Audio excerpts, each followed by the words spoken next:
Alright.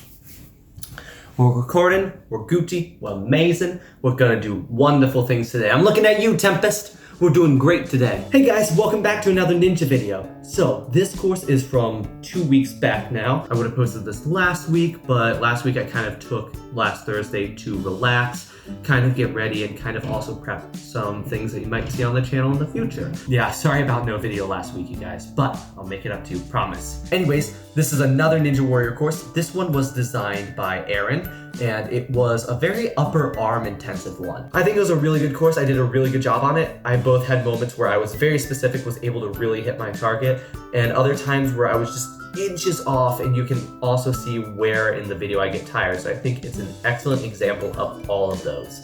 You're gonna get to see some obstacles that I did better than last time, some I did worse than last time. It's gonna be great. And without further ado, let's get right into the video. All right, let's get started with it. All right, first was this pipe slider. You get 1 point for the pipe, 2 for landing on the red without it falling over. I had to really press close to that one to keep from falling over.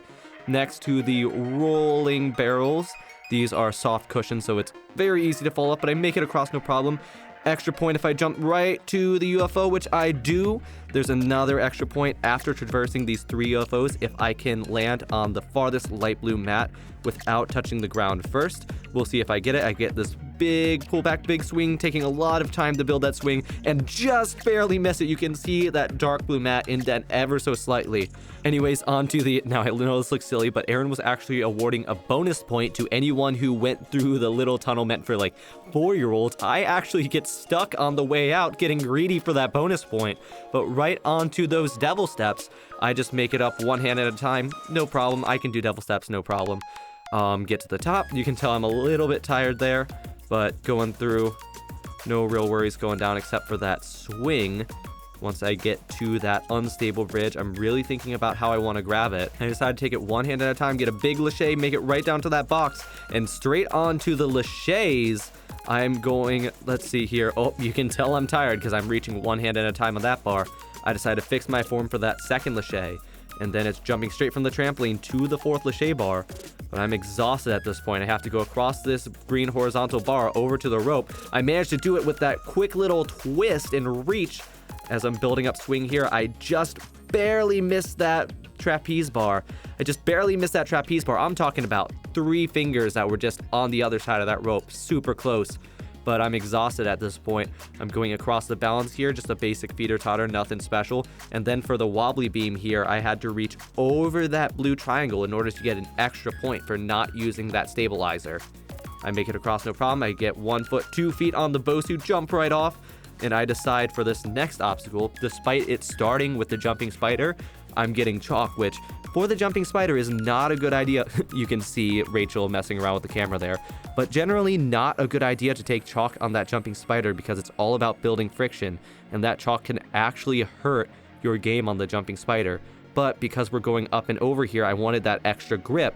Now, we're not allowed to touch our feet to anything except that vertical beam there, so I'm being very careful to make sure my feet are only touching that beam, going right to the cannonball over to the other beam across the way. Now, we're supposed to dismount to a box over there, but Rachel actually moved the box mid-run. You can hear that here. Oh, I moved that dismount box. Sorry, y'all. Was it farther? That's why I couldn't get in. So I have to really, oh, I almost slipped. Oh, I gotta get up there. And how do I get over there? Well, I just decide to reach a hand over because I've decided any way I get over there is the viable way to get across. So ugly, yes, but definitely gets me across. Over to the warped wall. Just kidding. I totally forgot about the cliffhangers that are supposed to be in right between the two. So I go right over to those cliffhangers. Not very happy about it. I'm already very exhausted in my upper body. Another quick little 360 turn from Rachel there as I start the cliffhangers. And immediately fall right off and decide, oh, it's okay, I wanted to go right to the warp wall anyway, so we're gonna go for it. And again, so tired at the end of the course, I can't even make the full wall, so I go for that hold, climb right up and over, and I am just beat at this point. I am dead exhausted. I give a little thumbs up to the camera, and that's where it ends. So again, a lot of points throughout that run where just that little bit of precision either got me or lost me the point. First one really being that stick to the red wall, having to press against it. Managed to just barely pull that out just from training in practicing that obstacle beforehand. On the UFOs here, definitely was able to make that jump, but the dismount was just a little bit off to be able to make it. Obviously, I get stuck in the tunnel. We're not going to talk about that one. But the other one to really note are the 2 reaches from the green bar to the rope, where I just managed to twist out and reach out with my arm, really committing to that grab.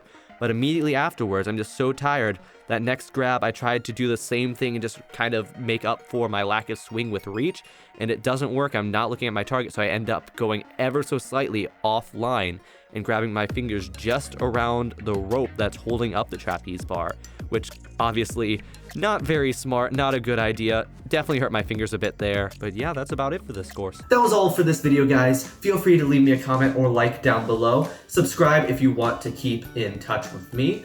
I have another voiceover character coming out this Monday and more fitness stuff every week from now on to come. Hold up.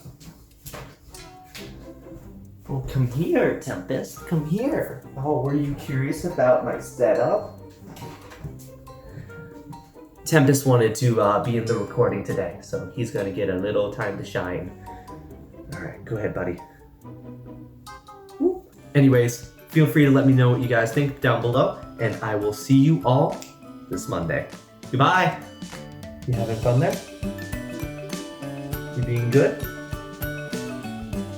Oh, I don't know if you can hear his wheezing on camera, but we don't know why he wheezes, but he is a wheezy boy, aren't you, Tempest?